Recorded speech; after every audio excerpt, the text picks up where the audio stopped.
Hi hello అండి అందరికీ నమస్కారం అండి ఫ్రెండ్స్. మన వీడియోలోనే టాపిక్ వచ్చేసి రేషన్ కార్డులకు సంబంధించి మరొక ముఖ్యమైన అప్డేట్ అయితే రావడం జరిగిందండి.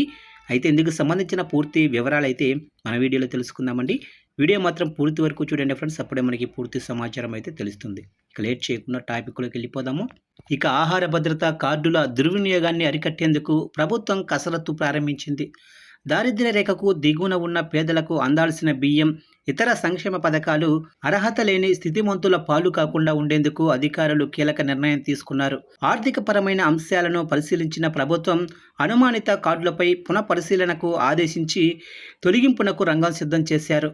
జిల్లా వ్యాప్తంగా కూడా ఉన్న 345 రేషన్ దుకాణాల ద్వారా బియ్యం పంపిణీ జరుగుతుండగా ప్రభుత్వం తాజాగా 6,582 అనుమానాస్పద కార్డులను గుర్తించింది.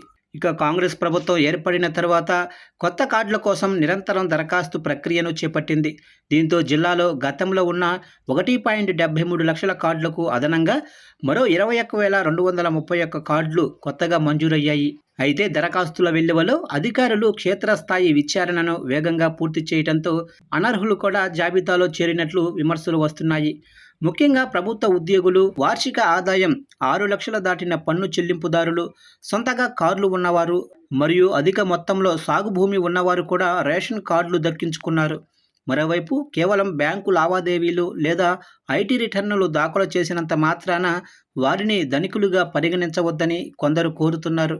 గృహ రుణాలు లేదా వ్యాపార రుణాల కోసం ఇవి తప్పనిసరి అని క్షేత్రస్థాయిలో వారి వాస్తవ ఆర్థిక పరిస్థితిని గమనించాలని స్థానికులు విన్నవిస్తున్నారు.